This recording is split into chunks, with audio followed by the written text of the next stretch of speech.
It began with the kind of silence that doesn't just hang in the air, it suffocates it. The cameras had been rolling, the crowd half buzzing with the smug confidence that usually surrounded Charlie Kirk. He leaned forward, that familiar smirk tugging at the edge of his face, ready to bulldoze through another exchange. For years he had thrived in these spaces, dominating conversations with volume, rhetoric, and the sheen of certainty. But this time he hadn't prepared for what Jasmine Crockett carried into the room. She didn't raise her voice. She didn't need to. With measured calm, she laid out figures, receipts, and connections that drew an invisible line straight through Turning Point USA's carefully cultivated image. At first it sounded almost too precise, too clean, as if she were simply reading a list. But then the weight of it began to sink in. Donor networks, shadow money, questionable allocations. It was all there. And in that instant, Kirk's smirk wavered. The audience felt it too. A ripple moved across the space, shifting posture, widening eyes, a collective intake of breath. Kirk tried to interject, tried to wave it off with a dismissive scoff. But Crockett wasn't finished. She paused, letting the silence stretch, letting his panic fill it. Then, with the precision of a scalpel, she delivered the line that made the room tilt. "When you trace the money, Charlie, the story tells itself, and it doesn't end well for you." His composure cracked like glass under pressure. Fingers drummed against the table. The forced grin became a clenched jaw. For a man who had built his career on control, the unraveling was visible. And for the first time, his usual audience wasn't cheering. They were watching. Watching as a woman he underestimated flipped the balance of power with nothing more than truth. The air felt electric. Crockett's calm was the kind that commands respect, the kind that turns an exchange into a reckoning. Kirk, for once, had no clever pivot, no quick escape. He sat there exposed. The moment was more than confrontation. It was revelation. And yet, what Jasmine revealed in that opening strike was only the beginning. Because the deeper she went, the more fragile his empire would look. But what she revealed was only the tip of the iceberg. For those watching from the outside, it may have seemed like just another fiery exchange, another moment of political theater destined to trend on social media and then fade. But beneath the surface, this clash carried stakes far greater than a single viral clip. Because what Jasmine Crockett had begun to peel back was not just Charlie Kirk's composure, it was the very foundation of an empire built on image, influence, and unchecked money. Turning Point USA, the organization Kirk founded in his early 20s, had long sold itself as a movement of grassroots energy, a scrappy, youthful counterweight to progressive voices on college campuses. They branded themselves as fearless truth-tellers, defenders of freedom against what they painted as liberal indoctrination. And for years, the story worked. With slick conferences, celebrity conservative speakers, and a pipeline of students turned activists, Turning Point had become a cultural force. Young voters who once leaned left were now funneled into a polished machine that rewarded loyalty with connections, attention, and opportunity. It wasn't just an organization.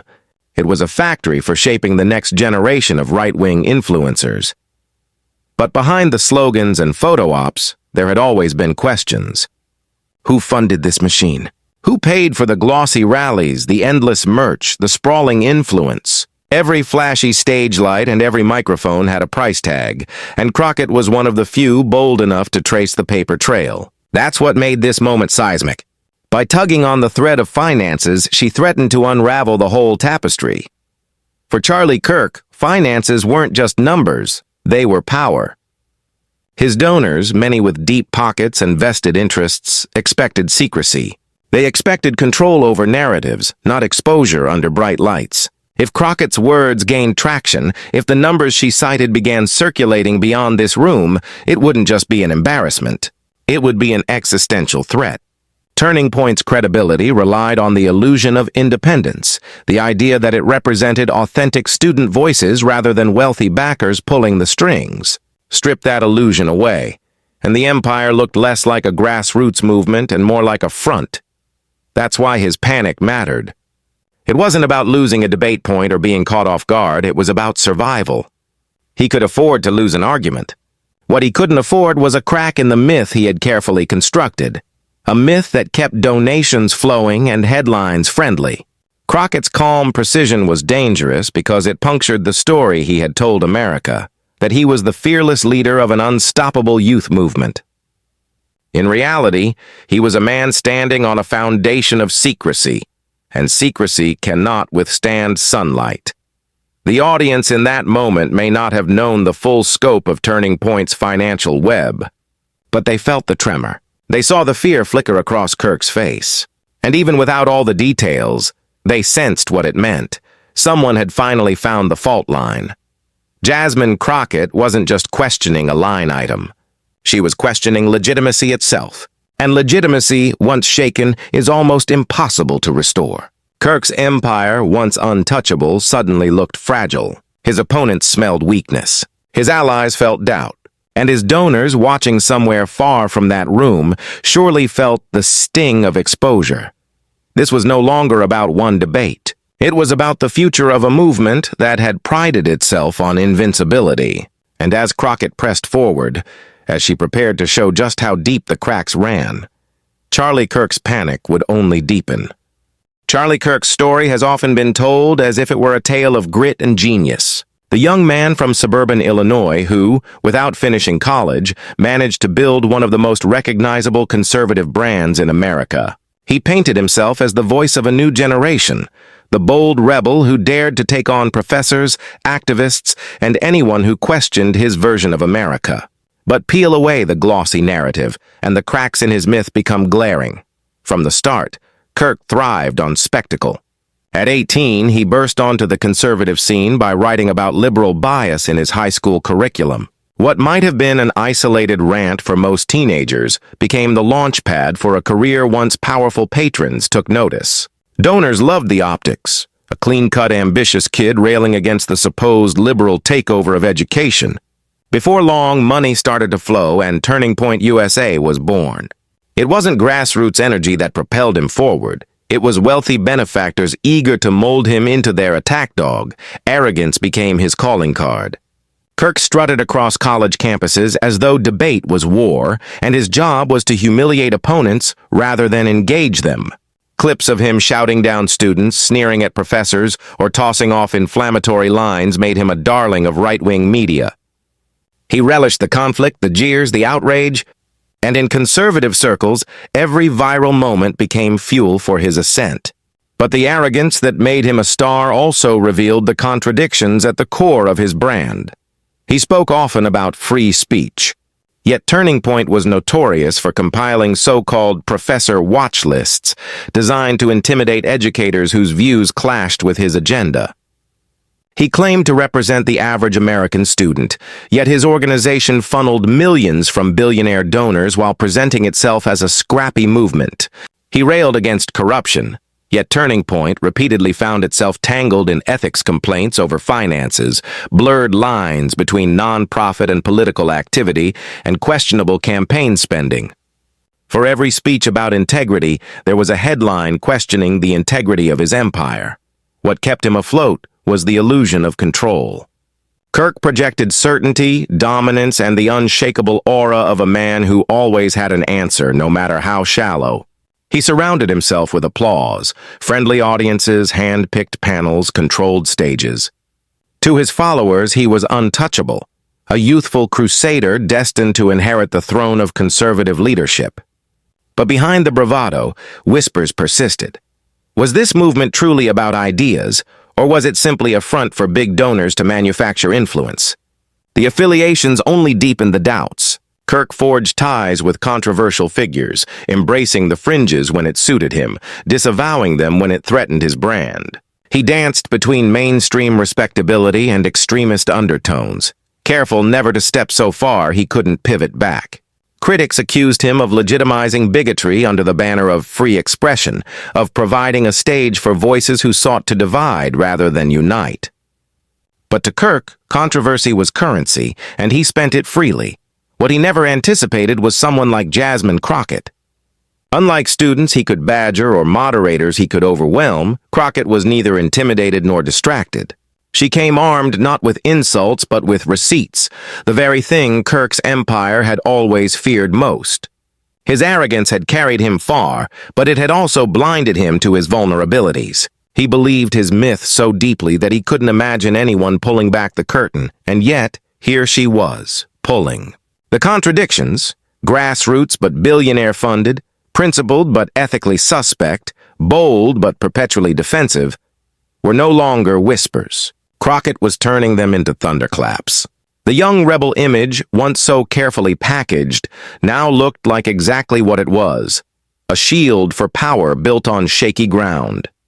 The irony is that Kirk's story could have been different.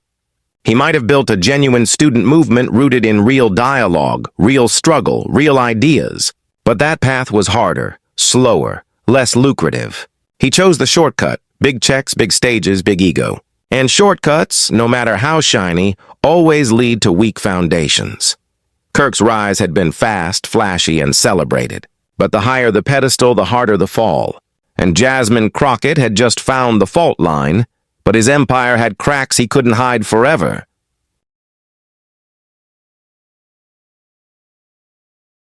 Jasmine Crockett's story does not begin under the bright lights of Congress, nor with a microphone in her hand. It begins in the courtroom trenches, where the stakes were often life and freedom, and the odds were stacked against those with the fewest resources. As a young public defender in Texas, Crockett chose the path most lawyers avoided, standing with those society had already written off. While others chased prestige and profit, she fought for clients who couldn't afford an attorney.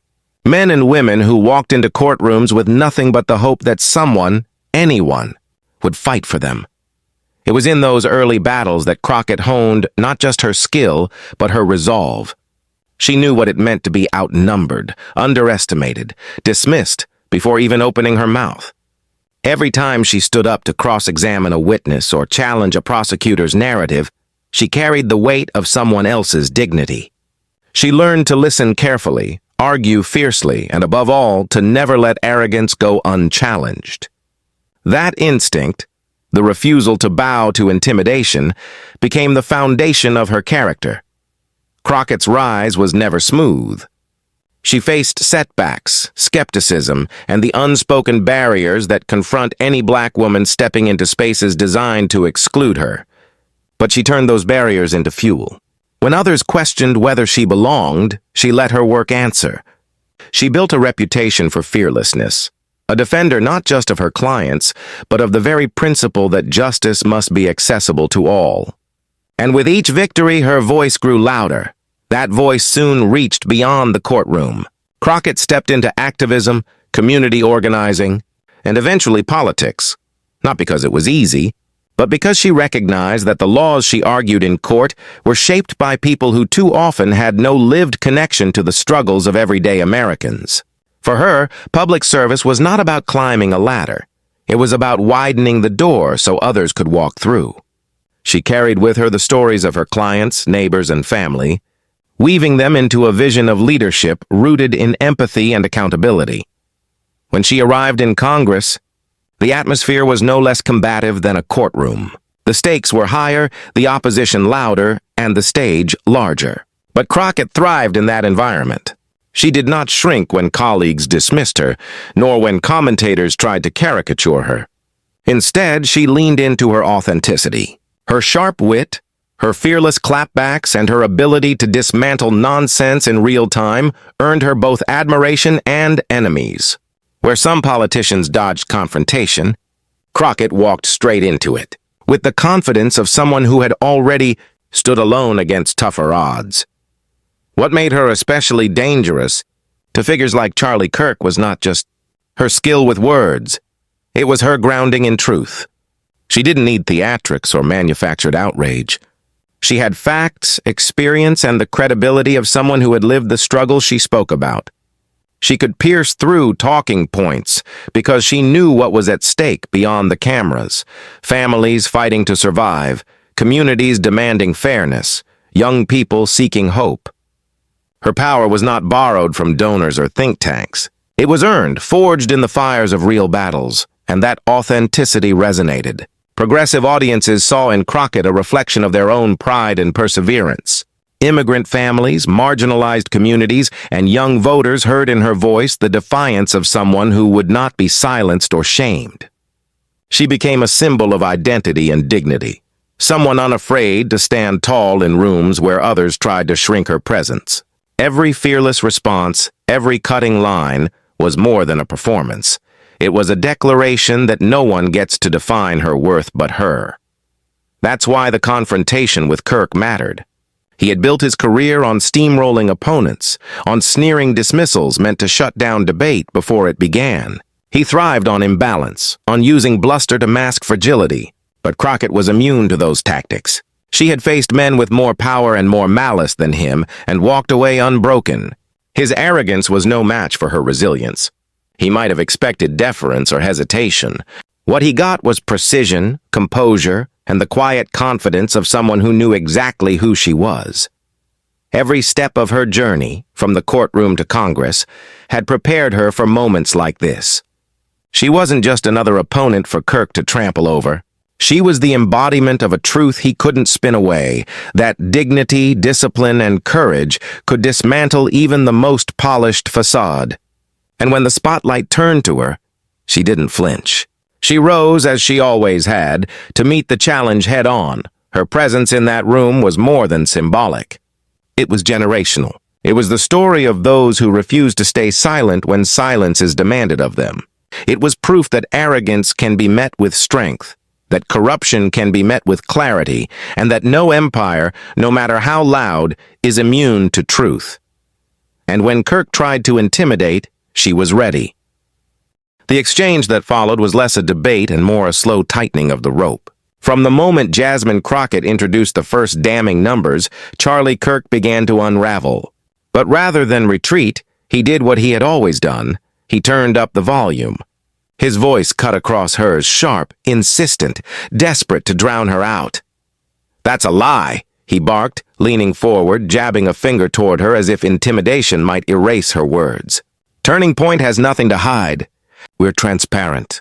We're fighting for students who are tired of being silenced by people like you." The crowd murmured, some nodding, others shifting uncomfortably. Kirk was trying to seize control the way he always did, but Crockett didn't flinch. She waited, letting him burn through his rant like a man running out of oxygen. When he finally paused, searching the room for applause that didn't come, she calmly slid back in. "Charlie," she said evenly, "if there's nothing to hide, then you won't mind us looking closely. Because when you follow the money, the story doesn't match the slogans." Her tone wasn't raised, but it carried. The audience leaned in. Kirk bristled. He tried again, throwing out deflections, talking about radical leftists, about cancel culture, about anything but the numbers she had just dropped. Each interruption was louder, each insult sharper, but the desperation was showing. For years, Kirk had thrived on spectacle, on red meat applause lines and staged dominance. But here, the more he flailed, the smaller he looked. Crockett pressed forward, steady and unshaken. "You say this is about students, about free speech," she continued. "But your donors aren't students. They're billionaires. They're corporations. They're political operatives with an agenda. You're not empowering students, you're using them as a shield." A ripple swept across the audience. Kirk laughed bitterly, a hollow performative sound. "That's conspiracy theory," he snapped, though his eyes darted sideways, searching for rescue. He tried to pivot to patriotism, to flag-waving rhetoric, but Crockett was ready. "You can wrap it in whatever flag you want," she shot back, her voice steady as steel. "But numbers don't lie. Your financial filings tell a story, and the story is one of power for sale." The crowd shifted again, sensing the imbalance. Kirk's interruptions now sounded less like confidence and more like panic. He raised his voice, talking over her, accusing her of ignorance, of bias, of attacking hard-working young conservatives. But Crockett didn't let the noise derail her. She kept circling back to the facts, pressing him like a prosecutor who knows the witness is cornered. With every interruption, Kirk revealed more of himself, red-faced, defensive, unraveling under the weight of evidence he couldn't dismiss. And Crockett, composed and precise, revealed herself too, not just as a participant in a debate, but as a woman who had mastered the art of staying calm under fire. She didn't need to shout. She didn't need to posture. The truth was loud enough, the audience felt it. The tension in the room shifted, the balance tilting. For the first time, Kirk wasn't the master of the stage. His rhythm was broken, his dominance shattered. Each time he tried to wrest control, Crockett met him with clarity, reminding everyone watching that arrogance crumbles when confronted with facts. The clash had escalated, the pressure mounting with every exchange. Crockett's steady precision against Kirk's frantic deflections created a contrast too sharp to ignore. And then, as the debate reached its peak, she leaned forward and asked the question, the one he couldn't dodge, the one that would pierce through every excuse he had left. And then came the question he couldn't dodge. The question landed like a strike of lightning. Jasmine Crockett leaned forward, her voice calm, deliberate, and impossible to ignore. Charlie, if Turning Point USA is as transparent as you claim, then why did your last financial disclosure hide over $1 million in payments to consulting firms tied directly to your own board members? For a moment, the room froze. The words hung in the air, heavy, electric. Kirk blinked, his mouth opening and closing as though the answer might materialize if he stalled long enough. But it didn't. The silence stretched, filled with the collective realization that this was no longer a sparring match. It was an exposure. He sputtered, trying to regroup. That's not even accurate. That's cherry-picking numbers. His voice cracked, a desperate edge creeping in. You're misleading people. Typical leftist tactic. But Crockett didn't move. She let him flail, then delivered the second blow. The filings don't lie. You raised tens of millions under the claim of grassroots student organizing. Yet a massive portion of those funds went to luxury events, private jets, and salaries for your inner circle. You sold yourselves as a student movement, but your numbers look more like a political slush fund. Gasps cut through the audience. Someone whispered loudly enough to be heard on the recording. Is that true? The shift was palpable. Kirk's aura of control, his carefully polished dominance, had cracked. He waved his hands, insisting she was wrong, insisting this was all a smear. But every denial sounded smaller, weaker. Crockett's voice never wavered. You've told young people you're empowering them. But what you're really doing is cashing checks from billionaire donors and using students as props. Turning Point isn't grassroots. It's astroturf, rolled out by the wealthy to protect their own interests. The blow hit harder than any insult could. Because she wasn't just calling him arrogant. She was dismantling his brand piece by piece with evidence. The smirk was gone now. His jaw clenched. His eyes darted toward the moderator, the audience, anyone who might rescue him from the trap. No one did. He tried one last pivot. You don't understand how nonprofits work, he stammered. This is how every organization operates. But Crockett was ready. Charlie, the difference is that most nonprofits don't masquerade as grassroots while funneling millions into the pockets of insiders. Most nonprofits don't spend more on galas and influencers than on the communities they claim to serve. You've built a castle on sand, and the tide is rising. The crowd erupted, some with cheers, others with stunned laughter. The contrast couldn't be clearer. Crockett, steady and surgical, versus Kirk, unraveling in real time. He leaned back in his chair, eyes narrowing, but every attempt to recover only reminded the audience that he'd been caught flat-footed. Social media lit up instantly. Phones came out, clips recorded, captions whispered, "She ended him." Hashtags began forming in real time, as if the audience understood they were watching a cultural moment unfold. Each gasp, each clap, each stunned reaction became validation of Crockett's dominance. She pressed the final point with the precision of a closing argument. You call yourself a defender of free speech, but what you're defending is a stream of money that flows from the richest pockets in America straight into your organization. That's not free speech, that's purchased influence. And the students you claim to empower, they're the ones being used, Charlie. They're not the beneficiaries. They're the cover. The words landed with finality. Kirk shifted in his seat, his face flushed. He opened his mouth, but nothing came out. The silence was louder than any protest he could have made. For years, he had thrived on turning debates into spectacles of dominance. But this was different. This wasn't a clash of egos. It was exposure, and exposure has no defense. The room knew it. The audience leaned back, glancing at one another as if to confirm they weren't imagining it. This was a collapse happening in real time, a man known for swagger reduced to sputters under the weight of receipts. Crockett hadn't just won the exchange, she had shifted the narrative. Kirk's empire was supposed to be untouchable, his control unshakable. Yet here, under the gaze of cameras and witnesses, Jasmine Crockett had shown that truth could break through even the most polished facade. His attempts to mock, to dismiss, to overpower had all failed, and each failure only amplified her strength. By the time she leaned back, her case laid out, the outcome was undeniable. Crockett didn't need to raise her voice, didn't need to grandstand. She let the facts speak, and the facts left her opponent hollow. Charlie Kirk sat in silence, his empire trembling in the court of public opinion. But the real fallout was still to come. The clip hit the internet before the debate had even wrapped. Within minutes, the moment of Kirk's stunned silence, mouth slightly open, eyes darting, was looping endlessly across platforms. And alongside it came Jasmine Crockett's line, sharp as steel. You've built a castle on sand, and the tide is rising. By the first hour, hashtags were trending. Castle on sand, Crockett vs. Kirk, receipts don't lie. Memes poured in with breathtaking speed. Kirk's bewildered face became the new shorthand for being exposed, slapped onto images of collapsing Jenga towers, sinking ships, and luxury galas with captions like, grassroots? More like cash roots. TikTok was merciless. Users cut the exchange into bite-sized clips, layering it with dramatic music, slow-motion zooms, even boxing match graphics that declared Crockett the undefeated champion.